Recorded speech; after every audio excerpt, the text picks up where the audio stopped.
hati begitu loh. Nggak full hati. Gimana itu bro? Ya, I think we need to take one more gitu, karena wajah-wajahnya masih kelaparan gitu. Nanti Pastor Pong lihat, ini gimana nih, domba-dombanya kelaparan semua nih mukanya. It's good to be here. Hari ini hari yang luar biasa. Sangat senang melihat saudara-saudara semuanya. Are you ready to hear the word? Are you ready to listen? Are you ready to be saudara rindu untuk mendapatkan kelimpahan daripada kasih karunia-Nya, the overflow of His grace and blessings? Oke, saudara-saudara tahu nggak bahwa mendapatkan kelimpahan itu adalah suatu hal yang luar biasa. Kalau misalnya kita ada yang punya baby, apalagi terus punya saudara-saudara gitu ya, mendapat kelimpahan baju-bajunya itu aja udah enak banget, bener kan? Nggak usah beli apa-apa gitu ya, dapat istilahnya cipratan, itu aja namanya udah kelimpahan. Nah ini saudara, mendapatkan kelimpahan kasih karunia-Nya ini, nanti kita akan take you the journey. Saya nggak mau get ahead of myself, tapi saya sungguh excited when I prepare this message. Waktu saya mempersiapkan message ini, pesan ini rasanya udah dari awal minggu tuh Tuhan udah kasih satu kata about overflowing. Tapi saya masih kayaknya masih agak segan gitu. Saya bilang sama Tuhan, saya ingin tahu, saya ingin mengenal apa yang dinamakan kelimpahan, apa yang dinamakan the much more life. Oke? Karena saya percaya kita hidup di dalam kasih karunia ini, kalau kita hidup sekedar pas-pasan itu rugi banget. Karena Yesus tidak menyelamatkan kita untuk hidup pas-pasan. Yesus menyelamatkan kita dan Dia mau mengangkat kita menjadi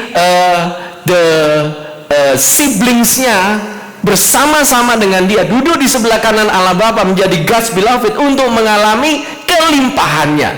Oke? The much more life. Sangat rugi sekali kalau kita cuma ngalamin just okay life.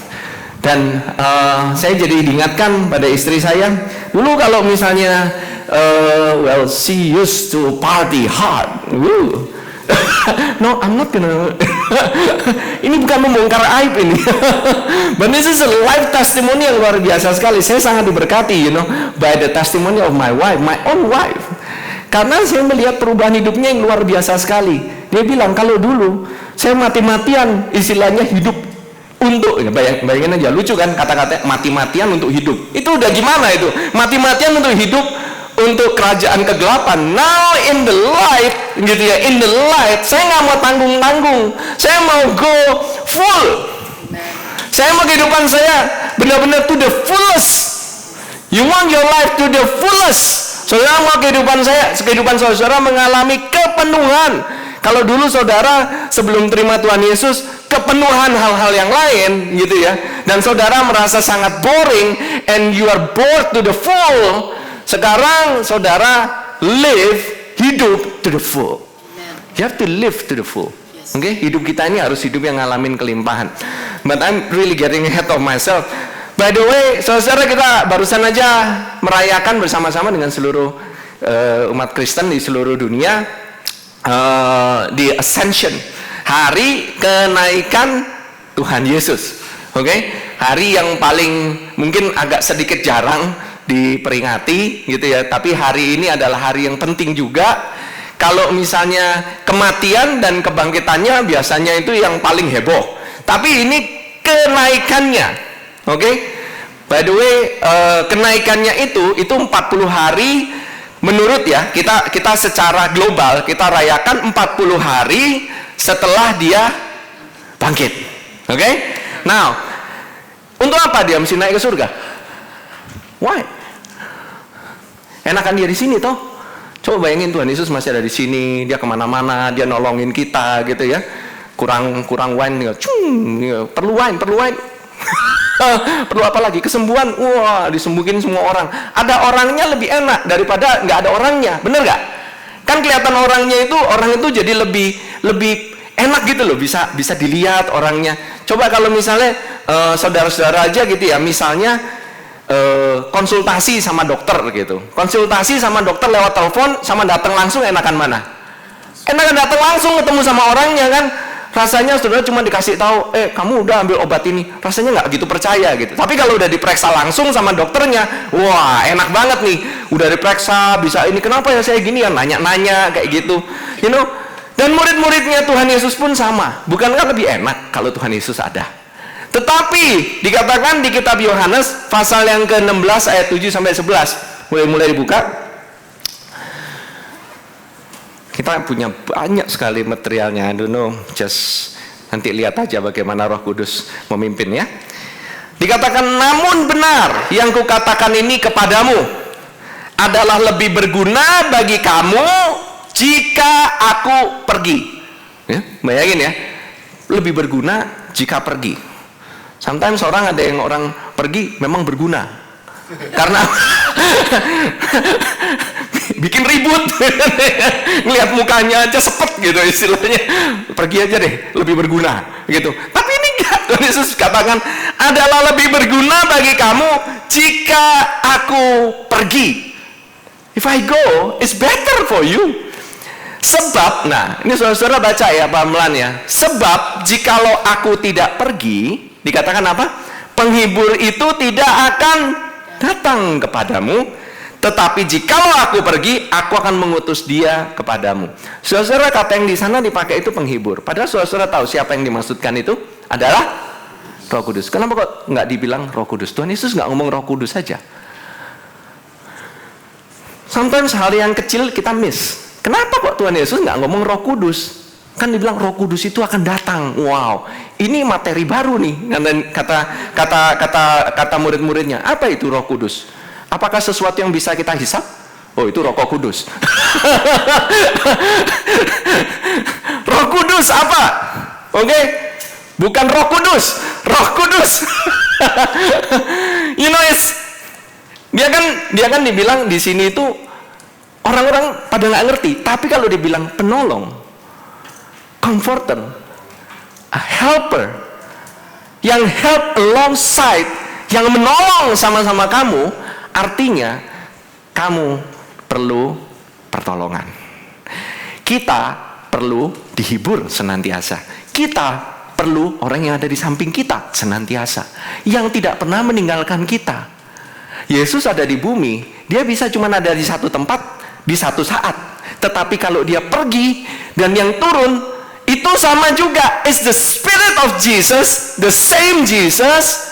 Tapi Yesus bukan yang jalan di atas permukaan bumi, tapi Yesus yang sudah dimuliakan, rohnya yang sama, diam di antara kita. Yesusnya mendadak jadi banyak. Di mana? Every one of you who believes. Cuman itu aja persyaratannya. Setiap daripada kita yang percaya punya teman, punya apa lagi? Punya counselor, punya apa lagi? Punya helper. Siapa yang di sini suka punya helper? Saya suka. Ada yang bawain tas, ada yang bisa saya bilang ya, saya nggak perlu PDA, nggak perlu bawa segala macam iPad, ini very heavy, you know. Saya cuma jalan gitu, terus tolong catat ya, gini gitu, enak kan, gitu loh. Tolong habis ini kamu beliin nasi goreng gitu, saya ini gitu, dia nyatet, atau nasi goreng udah ada. Saya kadang-kadang bilang, saya dulu dari Amerika gitu, I love to be yang di sana kayaknya, canggih bagaimana gitu ya, you know, so happy gitu ya kayaknya, everything. Saya ngomong dulu ya sama orang-orang yang ada di Indonesia waktu dulu sebelum saya pulang, canggih loh di Amerika, bisa ada, kalau misalnya saya mau nyalain mobil dari jauh gitu ya, saya bisa nyalain pakai remote, nyala sendiri kan, very automated, very smart, gitu.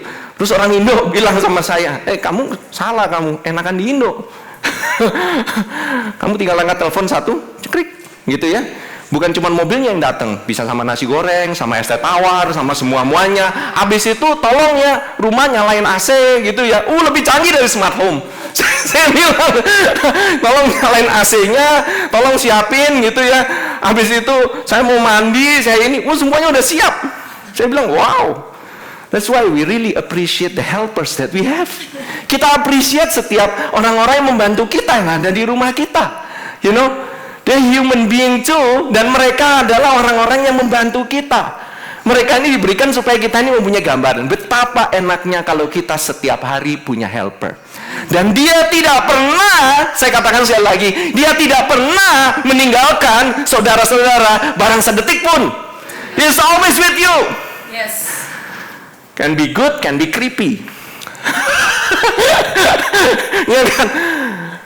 Good kalau dia selalu menenangkan saudara. Ini Roh Kudus ini adalah roh penolong. Dia bukanlah roh perongrong. Coba bayangin Roh Kudus merongrong saudara dari dalam. Man, you'll be in trouble. Saudara akan bakalan jadi orang yang istilahnya paranoid dari dalam gitu ya, mau ngapain? Jangan. Ayo, nggak kudus. Wow, nggak boleh lihat itu. Beli ini nggak boleh. Don't touch this, don't touch that. Jangan minum itu. Oh, jangan ini. Dikit-dikit jangan dulu. Kayak polisi. Saudara bayangin punya polisi di dalam. Enak nggak? Nggak enak. Iya kan? That's why saya percaya sama seperti Roh Kudus itu diberikan sama seperti para istri-istri. Diberikan kepada kita semua untuk menolong para suami. Betul? Bukan merongrong para suami. Amin. Ini yang cuma yang paling gede biasanya yang cowoknya. Tapi cowoknya pada takut kan ngomong amin, karena takut disemprot sama istri yang ada di sebelahnya. No, tenang aja. Para istri juga punya penolong yang tidak akan merongrong saudara. Kalau itu yang selalu menuduh saudara dan roh itu membuat saudara malah takut, that is not the Holy Spirit. Saya katakan sekali lagi, that's not the Holy Spirit. The good news, kabar baiknya adalah dia itu menolong saudara-saudara semuanya. Dan dia tidak menunjuk kepada dirinya sendiri. Dia menunjuk kepada satu pribadi, yaitu Kristus. We always testify about Christ, not about you, not about siapa kita ini begitu lemahnya. Tidak menunjuk kepada kelemahan kita, tidak menunjuk kepada kelemahan kita punya perkawinan, menunjuk kepada kelemahan anak-anak kita, tidak menunjuk kepada kesehatanmu, tidak menunjuk kepada problemmu, tetapi dia mengingatkan engkau betapa kudusnya engkau di dalam Kristus, betapa luar biasanya, betapa indahnya engkau di dalam Kristus. Dia selalu menunjukkan kepadamu kasihnya Kristus yang luar biasa. Amin. Nah, saudara, dikatakan nevertheless I tell you the truth, it is to your advantage that I go away, for if I do not go away, the helper will not come to you, but if I depart, I will send him to you. Terus kemudian, dan kalau ia datang, ia akan menginsafkan dunia akan dosa, kebenaran, dan penghakiman. Nah, di sini saudara-saudara, para umat Tuhan yang sangat dikasihi, all the beloveds, sometimes kita miss akan hal ini. Banyak hal mungkin sudah dibicarakan orang. Nah, itu kan Roh Kudus itu, pertama, dia akan menuding kau akan dosa-dosamu, kemudian dia membenarkanmu, kebenaran, menunjukkan kamu mana yang benar, dan dia akan menghakimi kamu juga. See, this is the wrong thinking. Ini nih wrong thinking. Okay? Wrong thinking. Let me tell you, wrong thinking. Pemikiran yang salah. Kalau kamu berpikir salah, percayamu juga salah. Kamu mengenal siapa dia yang sebenarnya, kamu bisa mengenal siapa pribadinya, maka kamu akan mengenal Allah yang sebenarnya. Dan Allah yang sebenarnya semuanya dibungkus di dalam Yesus Kristus. All contained in Jesus. Kalau saudara bayangin Tuhan Yesus nuding-nuding saudara akan dosa saudara, sedangkan dia sendiri dibilang dia sudah mengampuni dosa-dosamu. Then there's no use. Untuk apa dia perlu mati? Udah mati, bayar untuk dosa-dosa saudara, habis itu dosa-dosa saudara semua diungkit-ungkit semuanya. Saya bilang sekali lagi, dia sudah mati untuk semua dosa-dosamu. Dosa-dosamu. Saudara harus lihat the konteks. Tolong dibaca pelan-pelan. Jangan kalau saudara ditanyain sama orang, tuh kan Roh Kudus kan, dia juga mengingatkan, dosa-dosamu dia ingatkan. Baca sekali lagi, tolong dibaca pelan-pelan. Oke? Dan kalau ia datang, ia akan menginsafkan dunia akan dosa, kebenaran, dan penghakiman. Akan dosa karena mereka tetap tidak percaya kepadaku. Di sini kita akan belajar sedikit Inggris. Oke? Kalau jamak itu menggunakan kata S. Betul? Yes. Apple, jadi apples. Oke? Kalau sin harusnya menjadi sins. Di sini kata bahasa Inggrisnya, and when he has come, he will convict the world of sin. Sin itu katanya adalah singular. Berarti cuma satu dong dosanya. Dosanya apa? The sin is karena mereka tidak percaya kepadaku, because they do not believe in me. Sekali lagi, dia bukannya memberikan atau menginsafkan kita semua akan dosa-dosa kita, tetapi dia menginsafkan dunia, karena dunia nggak ngerti. Dunia harus diberitahu bahwa dosa-dosa mereka, kalau mereka percaya sama Tuhan Yesus, detik mereka percaya sama Tuhan Yesus, mereka sudah, dosa-dosanya udah di take care. Amin. Ini mereka nggak mengerti. That's why dunia perlu diinsafkan. Dan menginsafkan dunia itu juga gentle. Kenapa di antara saudara-saudara ada yang pada saat diundang untuk menerima Tuhan Yesus Kristus, saudara bisa maju dan kemudian saudara mengikuti kata-katanya? Saudara pikir itu karena dirimu sendiri? Bukan, karena Roh Kudus alongside selama ini sudah ada bersama-sama denganmu, cuman belum masuk. Selama ini dia selalu ngobrol di samping, dia mengingatkanmu, dia selalu menginsafkanmu bahwa just believe in Jesus, just believe in Him. Dikatakan bukan dia menginsafkan dosa, yaitu supaya apa? Dosa kalau kamu nggak mau mengampuni. Enggak, cuma satu dosanya, tidak percaya Yesus. Karena that's the only requirement. Hanya itu saja kondisi di mana kita mendadak, kita langsung menjadi new creation. Amen. Kita bisa transform immediately. Kita bisa langsung diubahkan dalam sekejap, dalam satu keputusan yang crucial, dalam satu keputusan yang maha penting, di mana detik saudara percaya, dia masuk. Oke? Bahkan saudara, Roh Kudus itu dia itu selalu menghibur saudara. Setelah dia masuk, pada saat saudara percaya, dia memberikan apa? He will convict the world of, yang ayat ke-10, akan kebenaran of righteousness. Bukan truth loh, righteousness. Artinya righteousness adalah bahwa engkau sudah dibenarkan. Dia nggak stop hanya sampai kamu udah percaya aja. No, dia mengingatkanmu bahwa kamu sudah dibenarkan dan tetap dibenarkan. Nah, itu adalah kuasa daripada Roh Kudus. Dia akan selalu mengingatkanmu senantiasa. Kalau kamu dituding-tuding terus salah, kamu ini salah, kamu ini salah, that's not Roh Kudus. Roh Kudus mungkin istilahnya. I mean, that's very that's not the good news, that's bad news. Bahkan apabila saudara diingatkan setiap kali gitu, yang ingat Roh Kudus, saudara langsung ingat saudara nggak kudus. Ingat nggak? Saudara pernah nggak merasakan hal itu? Oh, Roh Kudus ada di dalam kamu loh. Begitu kita melakukan sesuatu, kamu jadi nggak kudus, kamu nggak kudus nih. Roh Kudusnya nggak mau diam di dalam kamu. Dia akan terbang seperti merpati. Dia datang terus dia terbang lagi. Roh Kudus sangat insecure ya. Begitu datang, begitu ini kamu harus gentle. Dia itu roh yang gentle. Dia itu kalau diusir langsung terbang lagi. Kayak burung merpati, sangat ketakutan. Roh Kudus itu sangat roh yang super sensitif, hypersensitif. Dia itu begitu ngomong dikit gitu salah, langsung pergi. Ngomong dikit salah, langsung pergi. Can you imagine? Pernah saudara ngobrol dengan orang yang demikian? Salah dikit langsung pergi gitu, enak nggak? Saudara ngomongnya hati-hati, ngomongnya dijaga gitu, pelan-pelan gitu. Mau ngomong gimana ya? Ngomongnya sama dia gimana ya? Ngomongnya sama dia gimana ya? Nggak enak lagi. Sama orang yang super sensitif kayak begitu. Kenapa kok saya membuat Roh Kudus ini bukannya sesuatu, tetapi seseorang? Karena because dia itu seorang pribadi yang bisa diajak ngobrol. Amen. This is a person that you're talking about.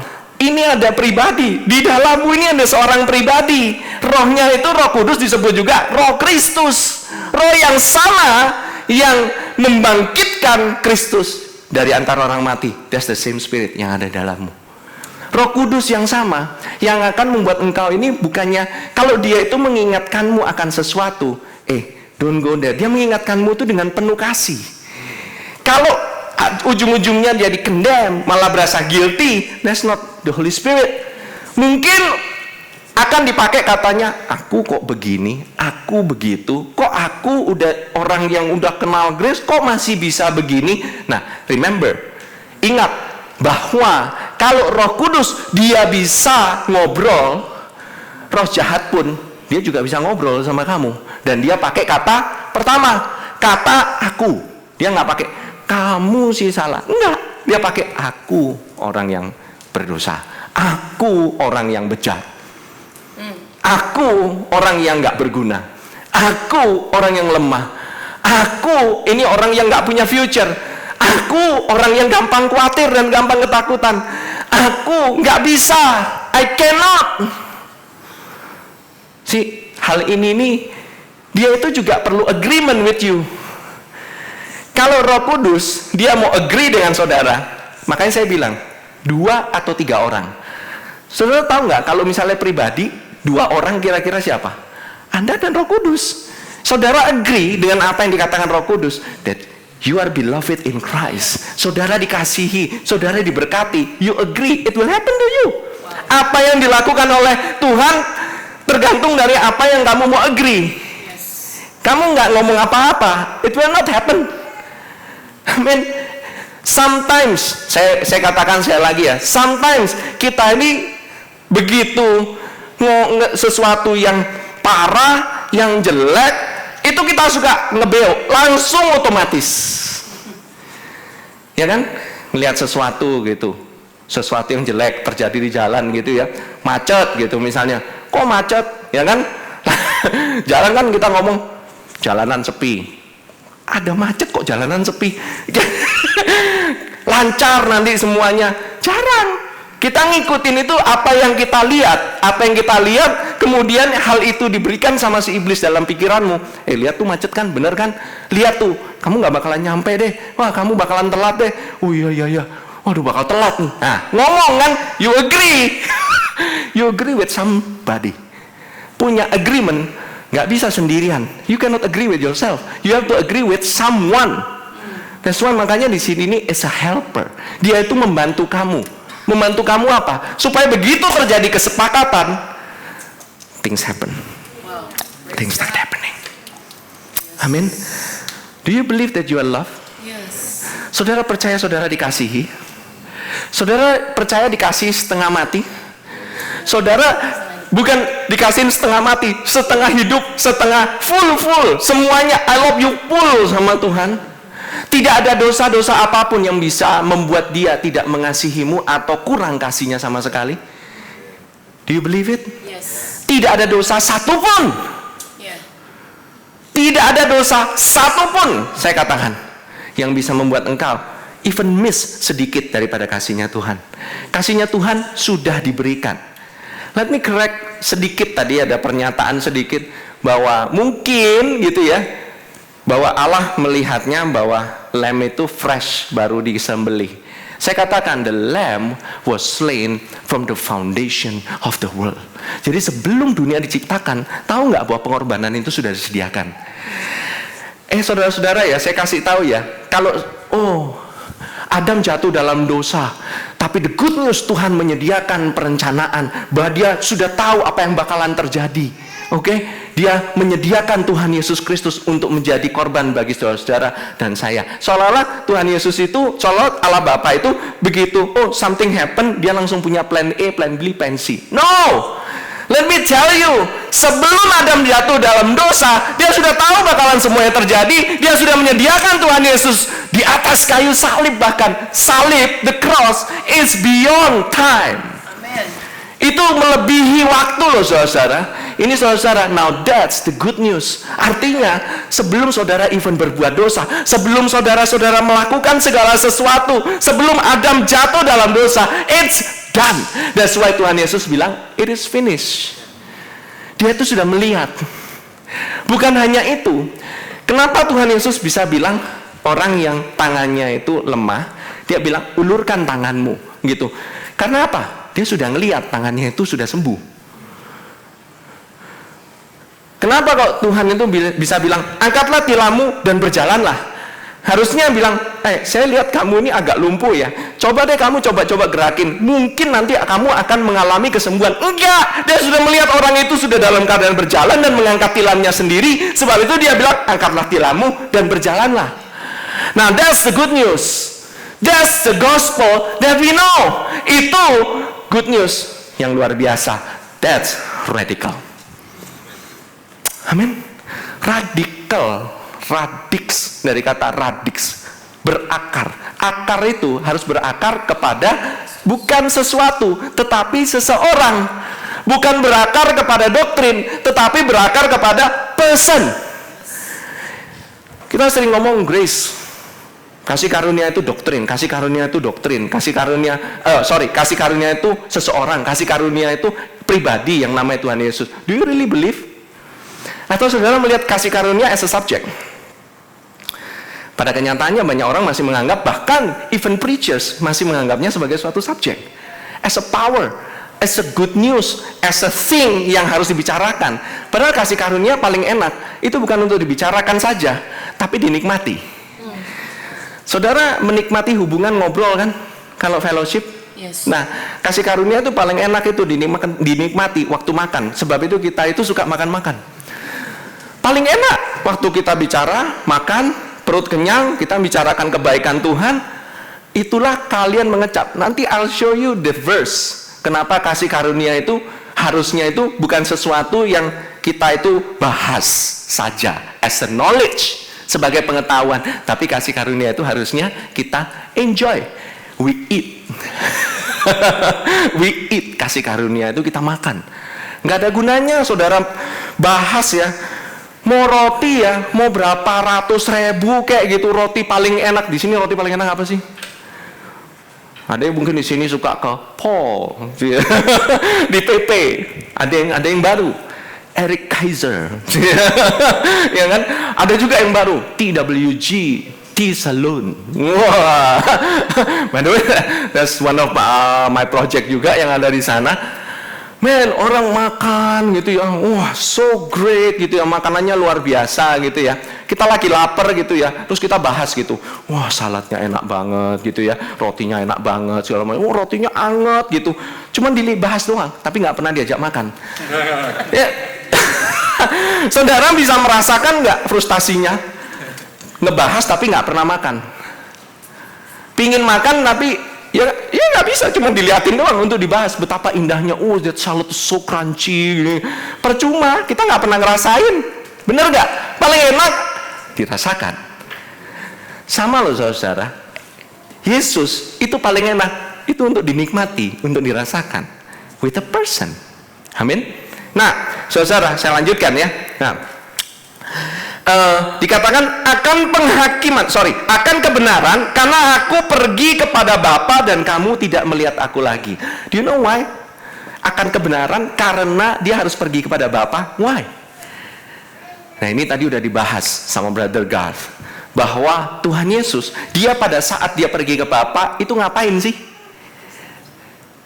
Ngapain? Dia pergi sana, lapor, Pak, lapor, pekerjaan udah selesai. Enggak. Dia pergi ke sana sebagai imam besar, dia harus bawa korban saudara. Korban pembenaranmu. Tapi kalau zaman dulu yang namanya setelah dia memberikan korban, dia set down. Benar ya?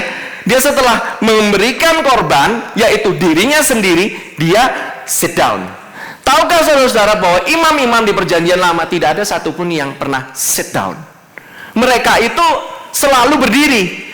Dan sekali lagi, dalam tabernakel Musa, dalam bait sucinya yang di dalam bait Allah, tidak ada yang namanya kursi. Oh, udah capek nih gitu, duduk gitu. Enggak ada. Why? Karena mereka tidak pernah selesai. They never finish mempersembahkan korban. Karena apa? Korbannya harus dilakukan berulang-ulang. Gak pernah finish. Tapi Yesus sekali dia bawa dirinya sendiri, dia bawa tubuhnya sendiri, dia bawa darahnya sendiri. Tuhan bilang enough. Kemarahanku sudah reda. Dan bukan hanya itu saja, aku menjadi orang yang beruntung. Bapa menjadi orang yang beruntung karena apa? Karena Tuhan Yesus, dia bukan hanya bawa tubuhnya sendiri dan menyelesaikan semua masalah dosa, tapi dia bawa anak-anaknya. Bapak menjadi orang paling beruntung sedunia. Dia tidak ada alasan untuk bisa convict saudara, dosamu masih ada. Dia tidak ada alasan untuk tidak memberkatimu. Dia tidak ada alasan untuk tidak memberikan kekudusan kepadamu. Dia tidak ada alasan untuk tidak memberikan kau favor. Karena Tuhan Yesus telah melakukan much more. Much more. Dia telah melakukan yang lebih. Dia itu overpayment, saudara. Bukan just enough payment. Dia itu overpayment of your life. Amin. That's why kalau overpayment, berarti harusnya ada overabundant. Benar. When you overpay something, saudara pernah bayar kredit card, terus bayarnya kelebihan? Saudara nggak expect tagihan bulan depan. Saya expect, saya mau spend nih. Saya bayar kelebihan kok. Ngapain saya bayar lebih? Bener gak? I want to spend. So, saudara mau spend berapa? Tuhan Yesus sudah overpay, saudara-saudara. How much do you want to spend? Kalau saudara nggak ada sama sekali nih halangan, saudara bayangin ya, saudara tidak ada halangan sama sekali. Financial nggak ada halangan, kesehatan nggak ada halangan. Artinya saudara nggak punya hutang, saudara dibebaskan dari hutang, dan saudara punya all the money in the world. What would you do? What would you go? Where would you go? Kemana saudara mau pergi? Saudara bayangin. Now, that's living truly freely. Saya bilang saya nggak 100%. Saya belum 100% nyampe sana. But as if saudara bisa spend anything. Dan currency yang saudara bisa spend, saudara itu sudah punya sekarang. Kalau saudara mau pergi ke satu negara, saudara mesti bawa uangnya negara itu, betul? Betul nggak? Setuju? Saudara mau pergi ke, Roni mau pergi ke Jepang, dia bayar pakai rupiah nggak bisa. Itu bukan currency di negara itu, betul? Currency-nya yen, benar ya? Saudara mau pergi Singapura, bayar pakai rupiah lagi, nggak bisa, saudara. Saudara mesti bayar dengan mata uang negara itu. Nah, saudara ada di surga, saudara itu di dalam surga juga punya mata uang. Tahu mata uangnya apa? Faith. Now, faith is given. Faith is Jesus. Tuhan Yesus sudah overpay ke bank saudara-saudara. When you have Jesus, you have everything. Waktu saudara punya segalanya, saudara punya semuanya, di bank account saudara penuh, you would spend, right? Yes. Kamu akan spend. You spend everything. Sampai di surga, saudara-saudara, saudara tahu kenapa ada air mata? Kenapa harus ada air mata di surga? Tuhan bilang dia menghapuskan air matamu. Karena apa? Karena waktu nyampe ke surga, pertama-tama akan terjadi penyesalan. Penyesalan namanya penyesalan seumur hidup. Yaitu penyesalan. Kenapa? Tuhan sudah sediakan begitu banyak, tapi kamu nggak pernah spend it. That's the only regret that you have. Dan kamu akan nangis, dan bilang, oh, segitu banyaknya yang Tuhan sediakan ya. Oh, ternyata semuanya sudah ya. Ya, kalau tahu begini, I spend more. I wish I would have done something. Tetapi saudara jangan takut. Saudara kalau sampai hilang waktu, hilang umur, dia bakalan bisa mengembalikan.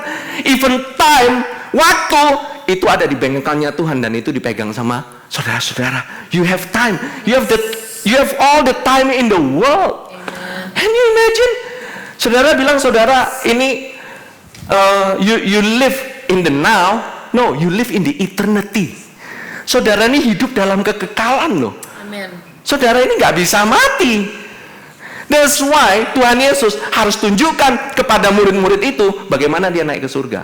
Karena itu caranya waktu kita di rapture. That's to show bahwa kamu nggak bakalan bisa mati. Tidak ada kuasa kematian yang bisa mengikat engkau. Tidak ada ketakutan yang bisa bikin engkau down. Itu kuasa daripada kenaikan daripada Tuhan Yesus. Dia harus naik. Dia harus tunjukkan. This is the example dari tubuh yang dimuliakan. By the way, tubuh yang dimuliakan nggak kayak Casper. Tahu Casper? Tahu hantu gentayangan? Kalau saudara pergi lewat kuburan, ngobrol sama orang, cek dulu kakinya. Napak apa enggak?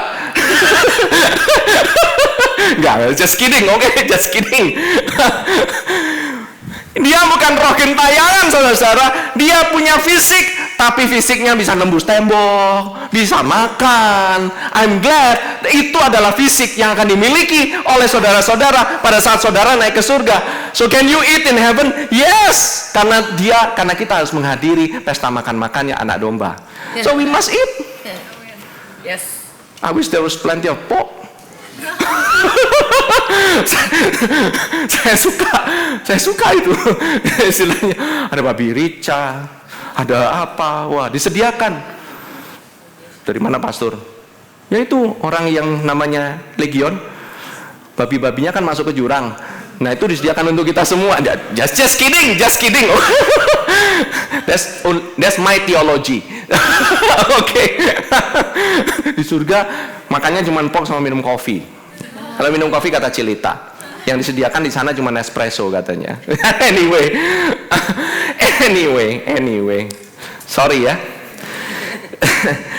Saudara, tahu nggak saudara? Saudara nggak usah melihat Tuhan Yesus pun, saudara tahu bahwa saudara ini selalu ditemani, saudara tidak pernah ditinggalkan, dan saudara selalu dibenarkan. Very good news, saudara. Sekali lagi, once you already believe, tidak ada lagi yang menginsafkan saudara akan dosa-dosa saudara, tetapi diingatkan, Roh Kudus akan mengingatkan betapa benarnya engkau, betapa dosa-dosamu sudah dibersihkan semuanya. Sudah di take away. Amin. Tidak ada lagi masalah dengan dosa. Kemudian yang ketiga, akan penghakiman karena penguasa dunia ini telah dihukum. Is judged. Artinya sudah terjadi dan ya sudah terjadi. It's done. Penguasa dunia itu ya. Saudara pernah lihat nggak film ya? Film horor nih, terutama film horor nih ya. Film horor, wah, musuhnya terakhir udah mati nih gitu. Udah mati jebret gitu. Habis itu yang jagoannya udah jatuh nih, terus dia pergi, belakangan muncul lagi dueng gitu kan. Selalu kayak begitu kan kalau horor kan, ya kan, selalu ada kayak begitu. That's not the picture bahwa penguasa dunia ini kayak begitu, udah dihukum bangkit lagi, enggak. Yang saudara harus lihat di sini, iblis itu sudah dirantai dan dia kepalanya tertunduk ngelihat ke bawah. Dia nggak bisa ngelihat ke atas. Dia tidak bisa bahkan memandang kepada saudara-saudara sama sekali. Karena semua kuasanya sudah dilucuti. Dia adalah singa yang ompong. Yang kerjanya cuma wow gitu ya. Kalau saudara khawatir dengan wow gitu, saudara akan dikelamutin sampai mati. Tahu dikelamutin, dimot sampai mati. Bayangin aja, dimot sama singa ompong. Men, rugi banget. Ada yang bilang, iu. Karena dia ompong, nggak ada taringnya lagi. Tapi saudara diemot, dikulum gitu ya, sampai saudara benar-benar dead in your spirit. Do you know that? Ketahuilah saudara-saudara, itu bukanlah picture-nya yang dibayangkan sama Tuhan terhadap kita.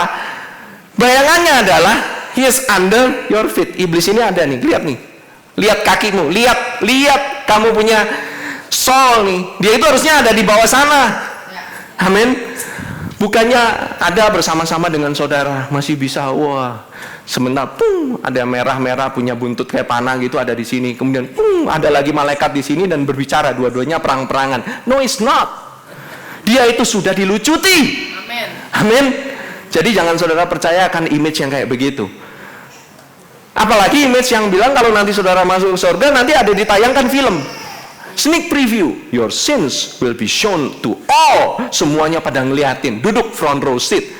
Pastor-pastornya ngeliatin dosamu di depan. Mereka akan duduk di VIP, ngeliatin kamu satu-satu ngapain aja. Itu bukan saudara, nggak ada kayak begitu. Dulu memang benar traktatnya kayak gitu. That's not the good news. I don't know where the wisdom is. Yang pasti bukan dari atas. Amin. Amin. Setuju saudara? Setuju. Enjoy sampai sekarang? Yes. Good. Let's move on. By the way, that's just introduction. Halfway. Saudara, saya ingin ingatkan saudara ya, recap sedikit mengenai masalah tanah. Masalah tanah minggu lalu, oke? Saudara yang diingat, kalau masih ingat, ada 4 macam tanah. Pertama, yang di pinggir jalan. Yang kedua, tanah yang berbatu. Yang ketiga, tanah yang ada semak duri. Dan yang keempat adalah tanah yang subur. Amin. Ada 4 macam saudara. Saya tadi berpikir bahwa ini adalah salah satu orangnya. No, saya melihat hal ini sebagai progression. Ini adalah suatu, ada hubungannya satu dengan yang lain, dan ini ada urutannya. Karena apa? Kita recap aja cepat ya. Dibilang di Matius 13 ayat 19 sampai 23. Kepada setiap orang yang mendengar firman tentang kerajaan surga tetapi tidak mengertinya, datanglah si jahat dan merampas yang ditaburkan dalam hati orang itu. Itulah benih yang ditaburkan di pinggir jalan. Jadi orang yang dapat ditelan oleh si iblis adalah orang yang nggak dapat pewahyuannya. You don't get it. saudara dikotbahin grace, saudara bengong, nggak ngerti apa ini yang dibilang ngomongin. Dari dulu juga udah grace. Kenapa mesti grace law? Orang bingung, masih bingung, nggak mengerti. Don't worry, saudara kalau nggak mengerti, jangan biarkan hal ini mengkondem saudara. Sekali lagi, you need to keep hearing it. Sekali lagi, saudara harus tetap mendengarnya. Satu saat, ini di sini ada yang namanya light bulb keluar, ting gitu. That's what I do. Saya, by the way, a good friend of mine, ada di sini ada Pak Arif. Saya tanya waktu itu, saya pernah nih ngobrol nih sama Pak Arif waktu itu, ngobrolin mengenai salah satu, which is my favorite pastor yang ada di Singapura, yaitu Pastor Joseph Prince. Beliau sudah mendengarkan dari tahun 2003. Dan saya rasa dapatnya tahun 2003 juga. Saya tahun 2003 pas denger gitu ya, ini apaan sih? Ini ngomong kayak begini gitu ya, ngomongin mengenai Yesus Kristus, dia mati. Ya udah, so what? Saya dari dulu juga udah pernah dengar. Emangnya saya nggak pernah dengar? Saya dulu di Austin, Texas gitu ya. Udah pernah dengar dari zaman saya lagi SMA juga udah saya pernah dengar mengenai Tuhan Yesus. I don't get it. Saya nggak bisa makan. Karena apa? Saya ketutupan yang namanya hukum Taurat. Saya harus lakukan sesuatu. Ya Tuhan Yesus benar, dia udah melakukan bagian dia. Maka sebab itu saya harus lakukan bagian saya. God do his part, I do my part. Is that true? No, it's not. It's all his part. Nggak ada saudara-saudara ngambil sedikit pun. Kalau saudara bisa ngambil sedikit, artinya saudara bisa menjadi penyelamat. Separuh-separuh sama Tuhan Yesus. All the glory to God and me. Oh haleluya Tuhan, terpujilah namamu dan saya juga. You know, we're not building our kingdom, we're not building our church, we're building His church. Ini bukan gerejamu loh, ini saudara, ini gereja Tuhan, ini tubuhnya. Saya juga bagian tubuhnya, cuman beda fungsi. Saudara kalau manggil saya pastor, kalian nggak manggil saya title saya, kalian manggil job description saya. Job desk saya as a pastor. Saya tidak punya title. I don't have a title. Untuk apa punya title tapi nggak ada job desk-nya? Pernah saudara dikasih punya dalam kerjaan, ada orang punya title nggak ada job desk-nya? Itu orang paling nganggur, mendingan dikeluarin aja, betul nggak? Ngapain ada title tapi nggak ada kerjaan? Why? Setuju? Nah, oke, kita lanjutkan ya. Jadi kalau saudara nggak mengerti, itu saudara-saudara, ketahuilah, sebelum iblis, dia bisa mengambil hartamu, dia bisa mengambil kekayaanmu, dia bisa mengambil kesehatanmu, dia harus curi yang namanya firman itu dulu. Karena kalau dia bisa curi firman, saudara-saudara nggak punya benih yang bisa berakar. Saudara harus ada benihnya dulu. Benihnya harus ditaruh di tanah. Kalau benihnya dicabut-cabut, percuma, saudara-saudara, nggak ada apa yang mau ditanam. Amin. Benih itu harus tertanam dulu. Kedua, kita lanjutkan cepat aja ya. Next bro. Yang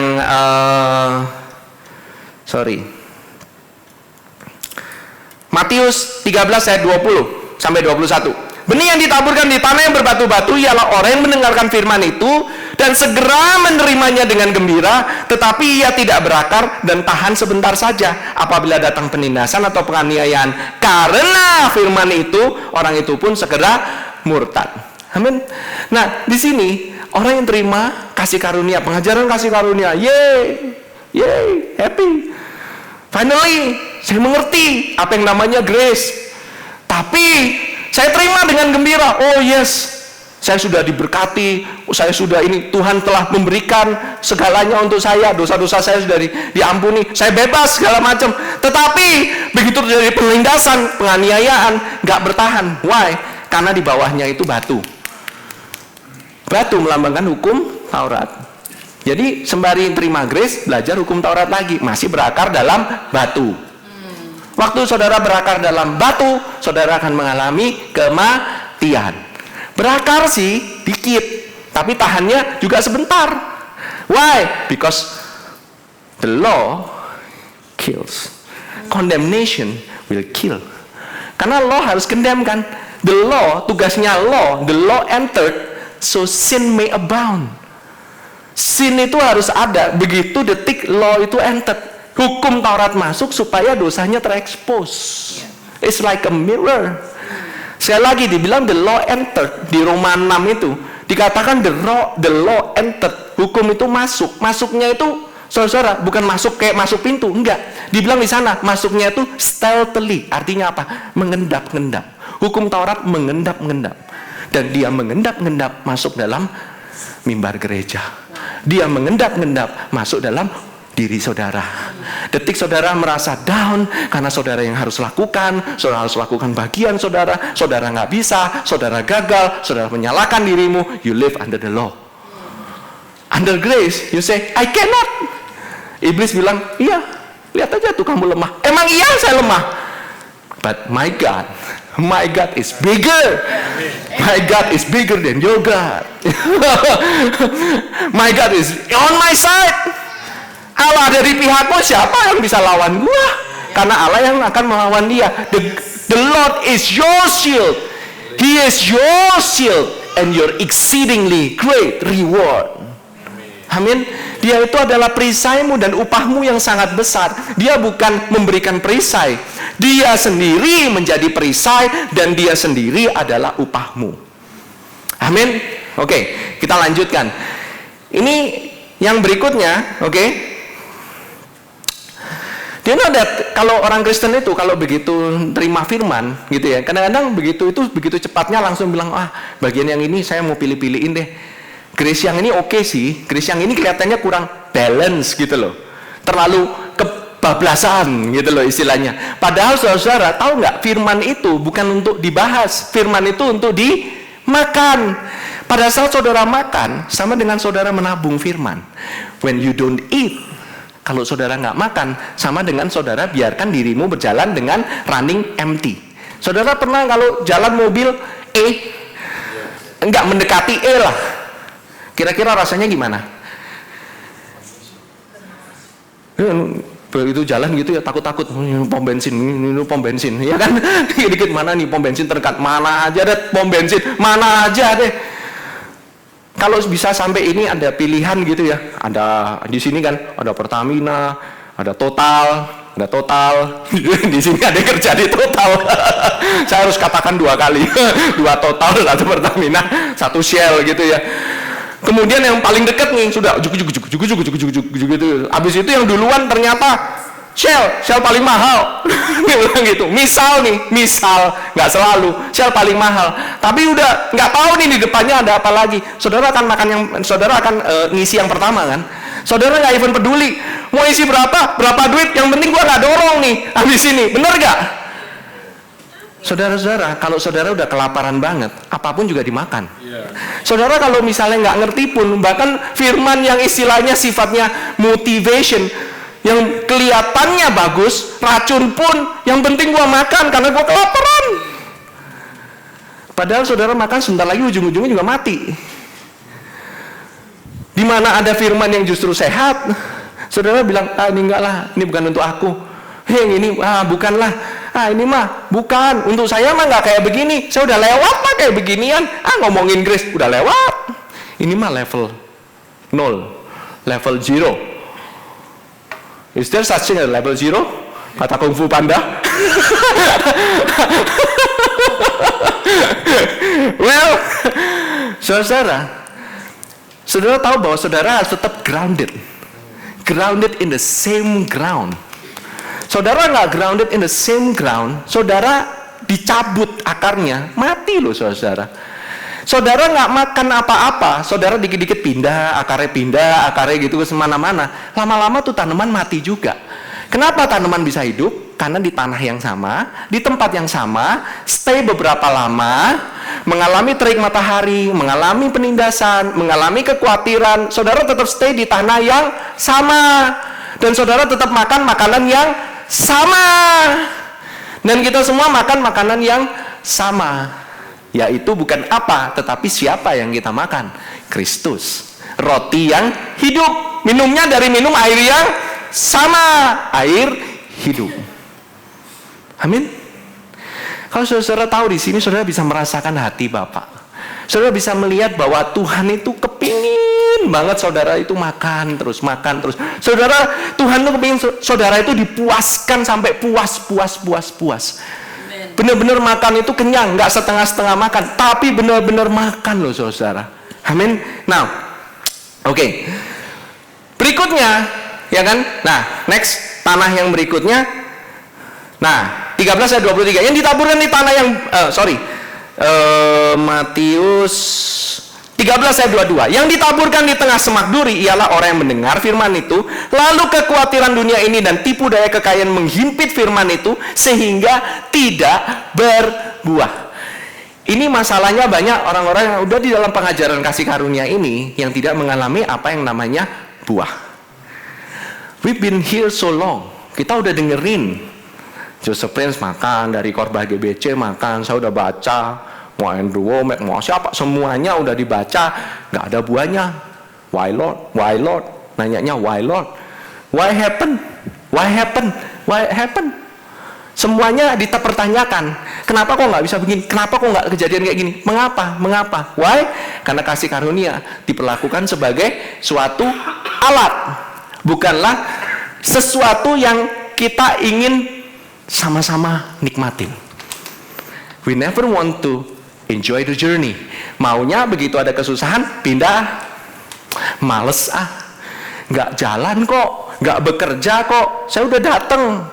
Mungkin kalau saya pergi ke sana, mungkin lebih jalan kali.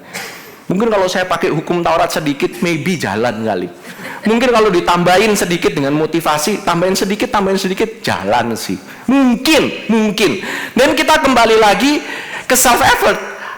Jadi dulu yang kita udah belajar, pertamanya dari belajar sesuatu yang murni, lama-lama kecampur semuanya. Begitu dapat penganiayaan, jebret, langsung begitu dapat kekhawatiran, ada kekhawatiran di sini dikatakan kekhawatiran dunia, tipu daya kekayaan. You know, one of the greatest thing yang apalagi di dalam keluarga, salah satu yang paling besar dari dulu, dan saya percaya akan hal ini, yaitu masalah keuangan. Ini jadi momok yang sangat menakutkan. Betul? Selalu kebanyakan yang paling gedenya, begitu mau istilahnya, the crack istilahnya itu, ini masalah keuangan. Why? Karena iblis tahu, begitu dia masukin hal ini, orang itu langsung melihat apa yang bisa dilihat dengan mata. Langsung ketipunya cepat. Begitu masalah keuangan, itu sesuatu yang bisa dilihat. Nggak ada uang, nggak bisa spend, nggak bisa belanja, mau ngapain? Mau ngapa-ngapain juga nggak bisa. Kenapa kalau ngapa-ngapain nggak bisa? Kalau ngapa-ngapain nggak bisa, nanti babynya mau minum apa? Anaknya mau makan apa? Saya mau makan apa? Next day bakalan makan apa? Ya makan nasi lah. Ya kan? You still eat, right? Ada di sini yang sampai tepar banget gitu, nggak bisa makan sama sekali. Sama sekali nih, tidak bisa makan. Satupun uang Rp1 pun tidak ada di kantong. Nggak ada kan? I've never seen one. Saya nggak pernah. Bahkan saudara, orang yang kita ngomong minta-minta di pinggir jalan, punya duit. They still have money. Bahkan ada yang kasus, mereka kaya sekali bahkan. Wow. Ini tipu daya banget. Ini kamuflase banget. Saya udah uji beberapa kali loh saudara. Setiap kali kepepet, ya ada aja.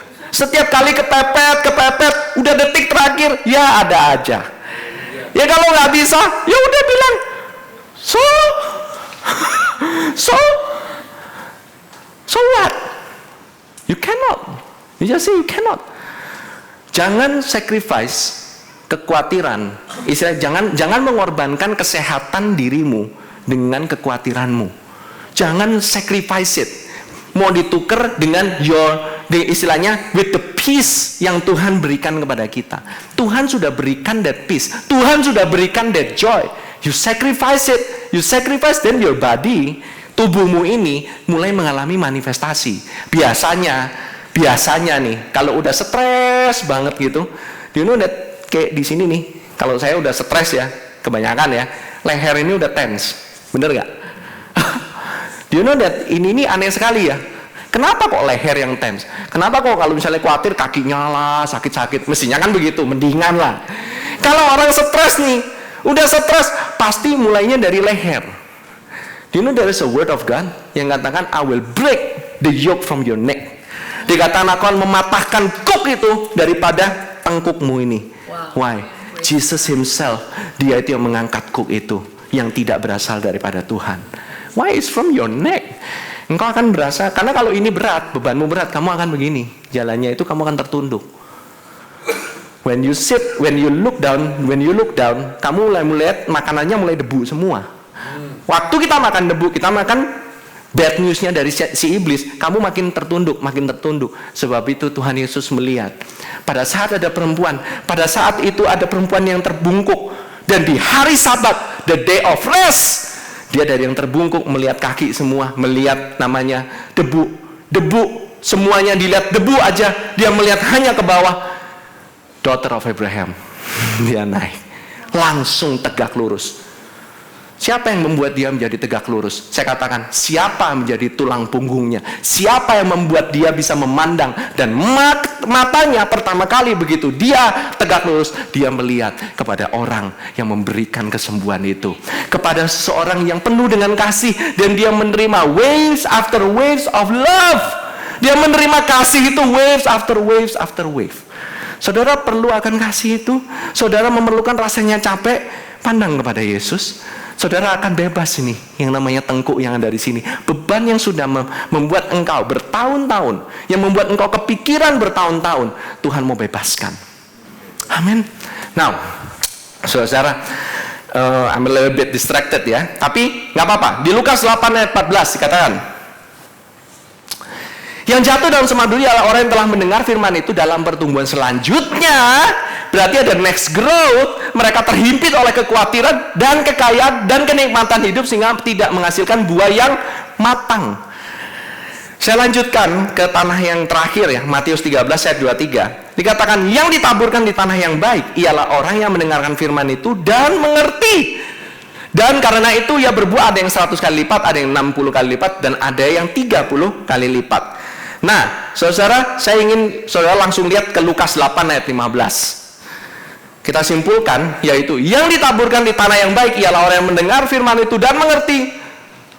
Yang jatuh di tanah yang baik itu ialah orang yang setelah mendengar firman itu menyimpannya dalam hati. You need to store it. Ngerti nggak ngerti, simpen aja. Saudara masih ngalamin masalah, simpen aja itu firman. Satu saat firman itu akan keluar yang baik dan mengeluarkan buah dalam ketekunan. The fruit itu hasilnya itu buah kesabaran. Di sana dikatakan patience. Dia akan bear fruit with patience. Saya kemudian di-refer ke ayat Yakobus 1 ayat 2 sampai 7. Saya di-remind dari satu ayat, yaitu saudara-saudara, anggaplah sebagai suatu kebahagiaan, count it all joy apabila kamu jatuh di dalam berbagai-bagai pencobaan, sebab kamu tahu bahwa ujian terhadap imanmu itu menghasilkan ketekunan. The same word ketekunan di sana itu adalah patience. The same word. Dan dialah ketekunan itu memperoleh buah yang matang. Artinya tanah yang baik itu untuk bisa bertumbuh itu butuh proses. Saudara nggak bisa menghasilkan sesuatu buah yang matang tanpa proses.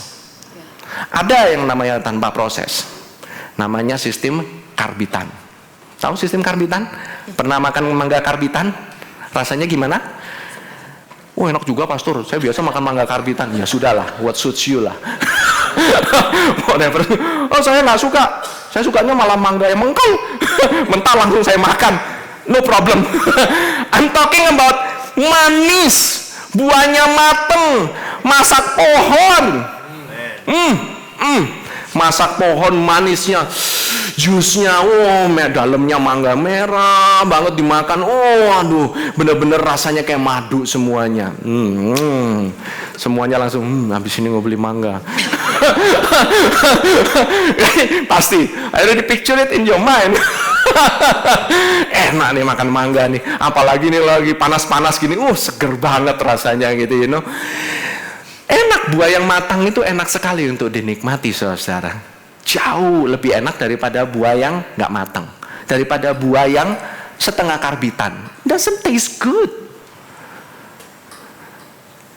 Kenapa?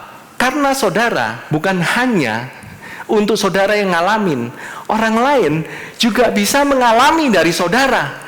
Your overflow, kematangan itu dinikmati bukan dirimu sendiri, but other people. Orang lain melihat, orang lain itu juga melihat, wow, dia ini didera dengan berbagai macam pencobaan.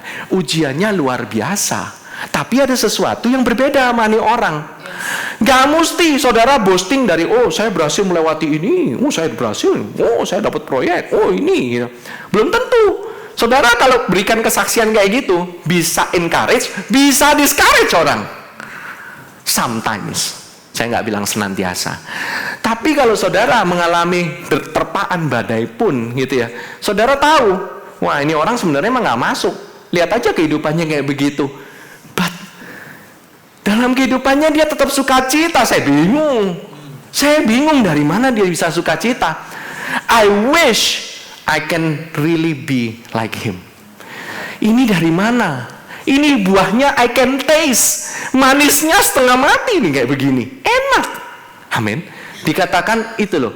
Ujian terhadap imanmu menghasilkan ketekunan, dan biarlah ketekunan memperoleh buah yang matang supaya kamu menjadi sempurna dan utuh dan tak kekurangan suatu apapun.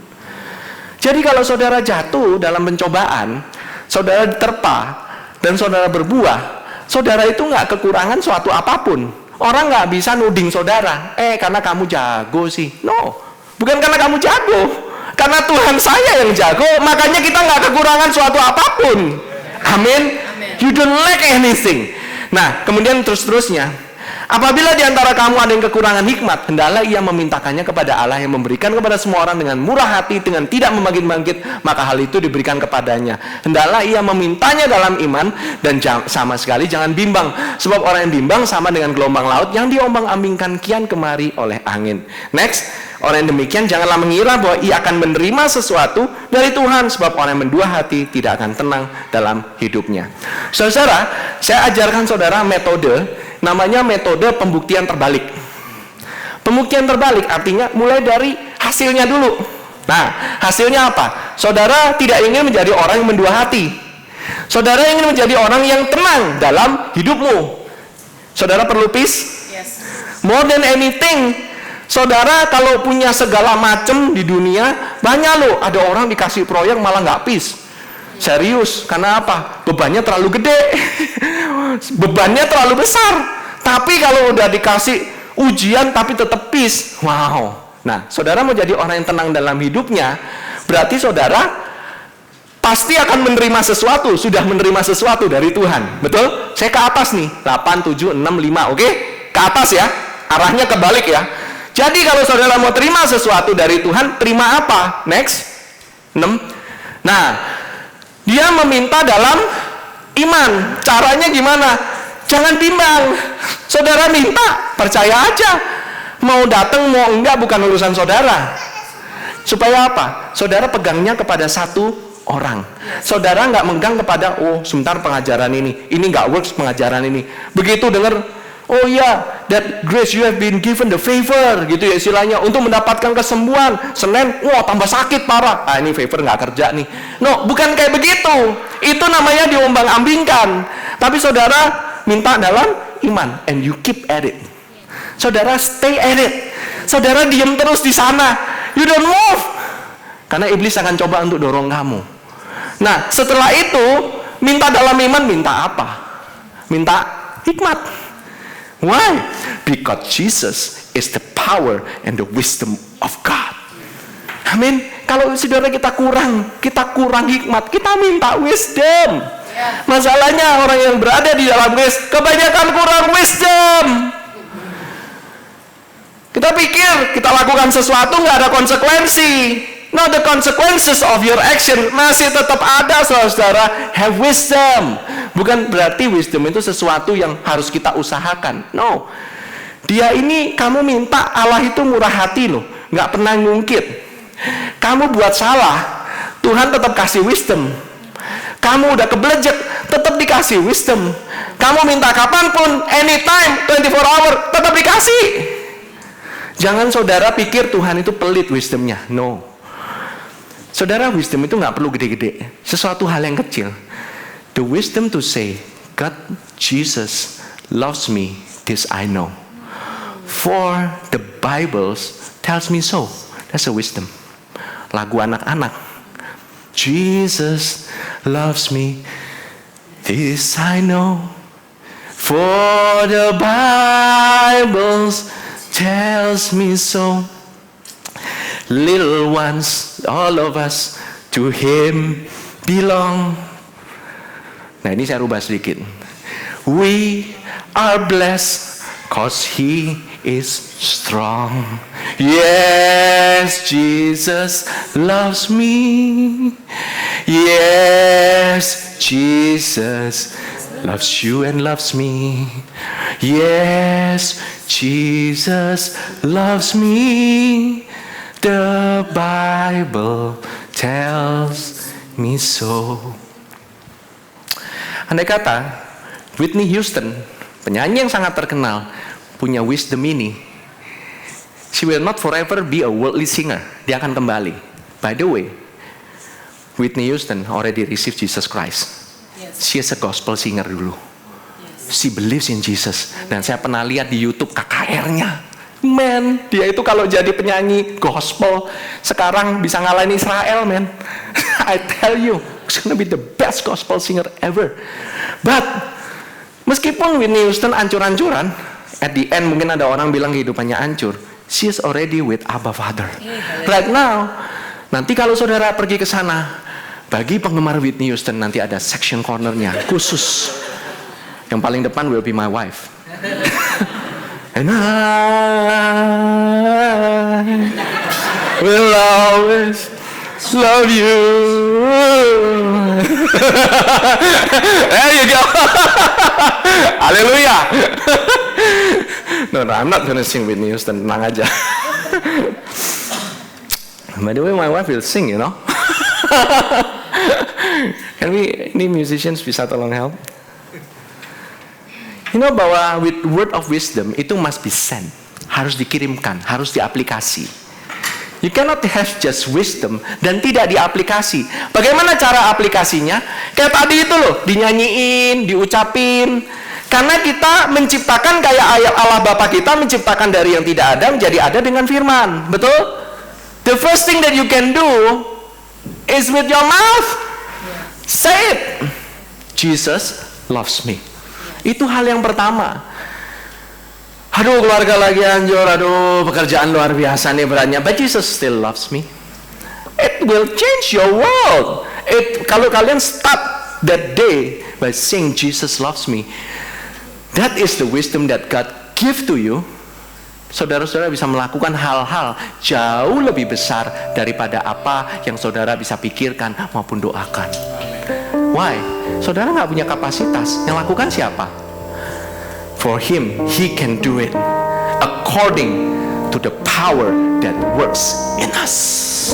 Dunamis power. Amin. Saudara, Mazmur 107 ayat 20 katakan, disampaikannya firman-Nya dan disembuhkannya mereka, diluputkannya mereka dari liang kubur. He sent His word and healed them. Word must be sent. Saudara mau something happen, send the word. Okay?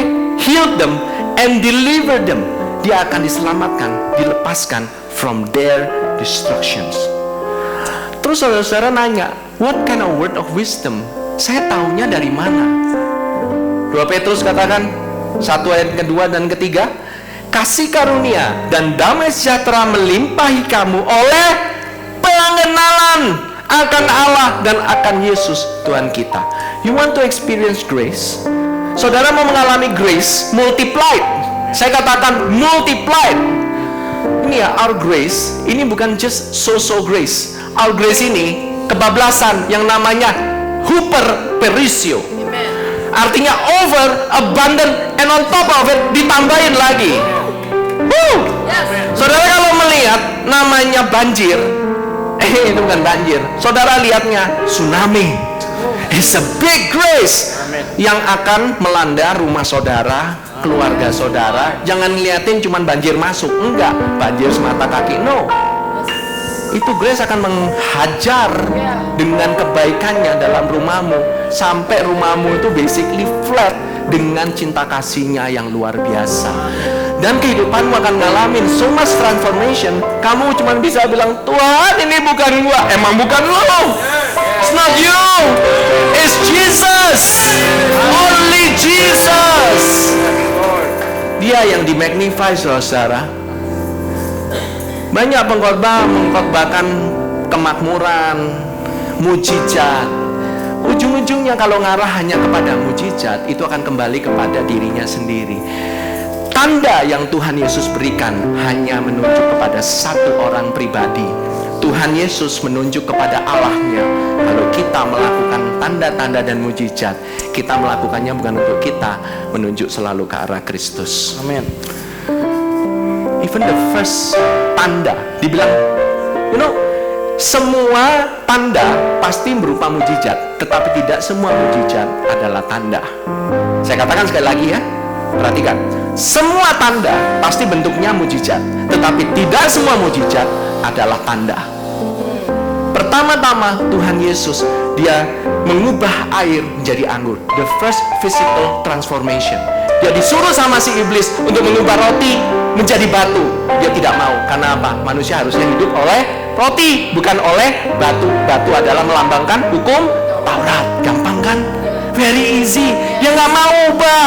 Karena apa yang harus dimakan itu roti hidup, dirinya sendiri, himself. Dan dia mengambil inisiatif. First miracle, tanda pertama di marriage. That's why Tuhan begitu mau melihat marriage ini. This next quarter, 3 bulan ke depan ini, Tuhan mau melihat dalam isi rumah tangga kita masing-masing. Bukan untuk melihat kesalahan kita, tapi dia mau work himself in. Dia mau work the love in the family. Dia mau masuk ke dalam keluarga Anda. Dia mau take root. Take root supaya apa? Supaya grace and peace multiplied. Saudara mengenal dia yang benar dalam pernikahanmu, dalam keluargamu, saudara akan mendapatkan grace and peace multiplied. Grace and peace multiplied. Amin. Saudara ketahuilah bahwa sama seperti wanita dan pria, perbedaannya. Wanita lebih banyak mendengar. Wanita itu lambang jemaat. Jemaat itu mesti banyak dengar. Kelemahannya itu di pendengaran. Ya kan? Dikasih kata-kata manis gitu. Bukankah begitu? Enggak, pastor nggak setiap saat kayak begitu. Kebanyakan lah. Setelah itu dia banyak berkata-kata karena dia banyak mendengar. Makin banyak dengar, kayak ibu-ibu di pasar, makin banyak kata-kata. Gitu. Saya bukannya mengejek, tapi ini adalah satu hal. Inputnya benar, ngomongnya benar ibu-ibunya. Benar. Kalau cowok dia ngelihat sesuatu itu dilihat, the vision. Dia ngelihat hal yang benar, jadi benar. Dia ngelihat hal yang salah, jadi salah. Cowok melambangkan apa? Laki-laki melambangkan Kristus. Kristus sudah melihat kamu ini sudah. Itu yang dilihat Allah, sudah. Artinya setiap laki-laki sebagai seorang suami melihatnya sudah. Keuangan sudah disediakan. Kesehatan sudah disediakan dalam keluarga. Keamanan, proteksi dari lingkungan segala macam yang nggak benar sudah disediakan. Bebas dari kecelakaan malapetaka dalam keluarga sudah. God has an insurance. Insurance-nya ada Roh Kudus di dalam. The best insurance ever. Amin. Itu materaikan hati kita bahwa kasih Allah selalu ada dalam hati kita, bahwa Tuhan Yesus tidak pernah meninggalkan kita. Amin. Haleluya. Saudara bayangkan ya, saya loncat Yeremia 15 ayat 16. Let us finalize. Dibilang, apabila aku bertemu dengan perkataan-perkataanmu, maka aku menikmatinya. Firmanmu itu menjadi kegirangan bagiku dan menjadi kesukaan hatiku, sebab namamu telah disebutkan atasku, ya Tuhan Allah semesta alam. Your words were found and I ate them, and your word was to me the joy and the gladness of my heart. for I am called by your name. Saudara, apa akibatnya saudara bisa makan firman? Saudara bisa mengalami joy in your heart. Saudara mengalami gladness in your heart. Lebih dari apapun, kalau saudara bisa alamin itu Senin pagi, Selasa pagi, saudara udah menang pertarungannya lebih daripada orang-orang yang lain. Saudara udah down duluan, semangat saudara down, mau lawan orang lain juga percuma. Tapi kalau saudara punya joy and gladness because you ate the word, makan firman-Nya. Makan firman ini akan menyebabkan saudara overflowing. Saudara tahu nggak bejana yang dari batu yang Tuhan Yesus ubah dari air itu diisi sampai penuh dan kemudian berubah menjadi wine. Artinya firman yang ditanam berubah menjadi Yesus sendiri yang akan keluar dan memberkati semua orang. Semua orang baru bisa makan setelah air itu penuh. Keluar, there's overflow. Amen. Can you sing the song please? Saudara-saudara, kita akan menyembah Tuhan saat ini. Mari kita bangkit berdiri.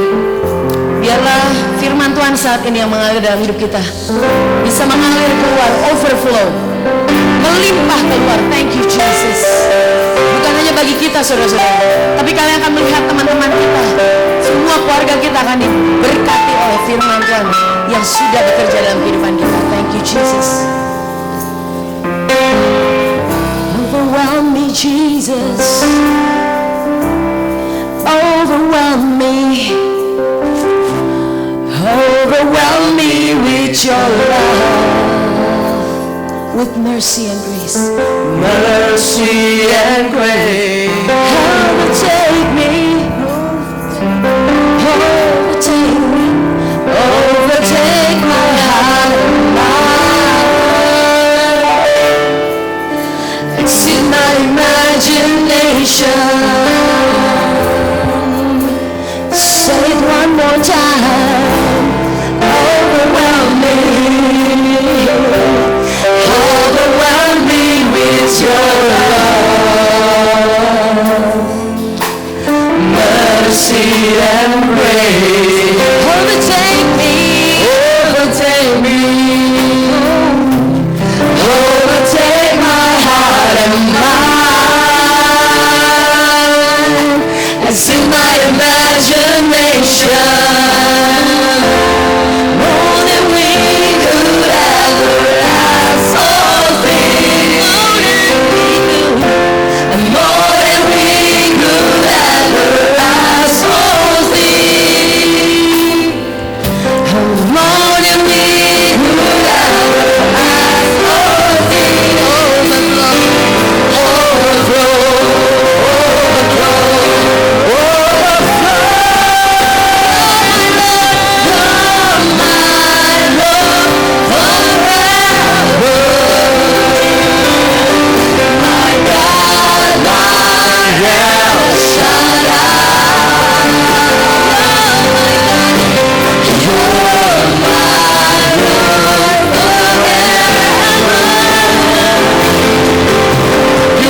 sesuatu dalam kehidupan saudara yang saudara tahu saudara tidak bisa menyuplai sama sekali. Saudara tahu mungkin ada kekurangan di mana ada lack of supply. Disitulah di mana Tuhan Yesus dia adalah oversupply. Because whenever there is a demand, dia selalu akan oversupply you from his overflow. Jadi kita hidup di dalam kelimpahan kasih karunia-Nya demi kasih karunia-Nya, saudara. Kelimpahan kebaikannya demi kebaikannya. Apakah itu cinta dalam kehidupan keluargamu? Apakah itu keuangan? Apakah itu kesehatan? Saudara kalau lihat betapa hidupmu sudah dijagain sama Tuhan, ya sudah, engkau sudah dilindungi. You are forever protected. Yes. Never abandoned. Amen. Never forsaken. Amen. Karena dia yang memberikan proteksi dirinya sendiri. Saat ini saudara mulai melihat ke depan. Saudara lihat di penghujungnya itu ada yang namanya Kristus. Dia katakan, apa engkau yang butuhkan? Whatever you need, I want to be that. Amen. Saya bukannya menyediakan, sayalah penyediaan itu. Oh, saudara butuh kesehatan, bukan saya menyembuhkan, sayalah kesehatanmu. Sayalah kesembuhanmu. He is a person, saudara. Oh, haleluya. Thank you, Lord Jesus. He is more than enough. More than enough. More than enough. More than enough. More than enough. More than enough. More than enough. Overflow. Overflow.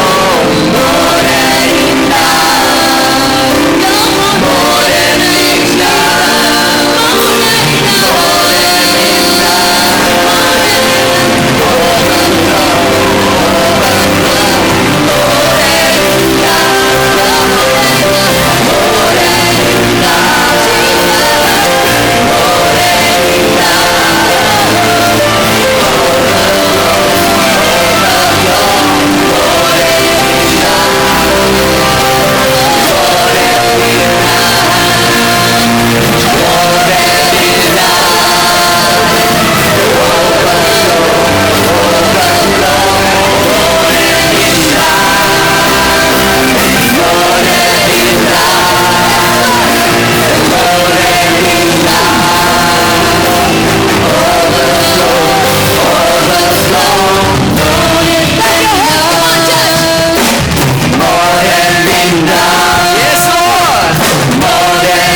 saudara, bagi saudara yang saat ini belum pernah mengalami yang namanya keselamatan oleh Tuhan Yesus, di mana kehidupanmu akan mengalami kehidupan yang berkelimpahan, life more abundantly. Bagi saudara yang berkata, Pastor, tolong doakan saya mau menerima dia sebagai Tuhan dan Juru Selamat saya secara pribadi. Saya mau hidup more than enough. More than enough. Saya nggak mau hidup just enough. I want more than enough, Lord. Saya capek hidup kayak begini. Saya mau menerima Tuhan Yesus. Ikuti doa saya. Terima kasih Tuhan Yesus. Engkau adalah supply. Engkau adalah overflow. Tuhan Yesus, Engkau lebih dari cukup dalam kehidupanku. Engkau lebih dari cukup untuk menghapus dosa-dosaku. Engkau lebih dari cukup untuk menyelamatkanku. Engkau lebih dari cukup untuk membuat aku menjadi makmur, menjadi sehat, mempunyai masa depan yang luar biasa. Terima kasih Tuhan Yesus. Terima kasih Kristus. Engkau mau masuk dalam kehidupanku dan aku menerimamu sebagai Tuhan dan Juru Selamat. Terima kasih Tuhan Yesus untuk darahmu, tubuhmu yang yang diberikan bagiku. Di dalam nama Tuhan Yesus aku berdoa. Amin. Thank you Lord Jesus.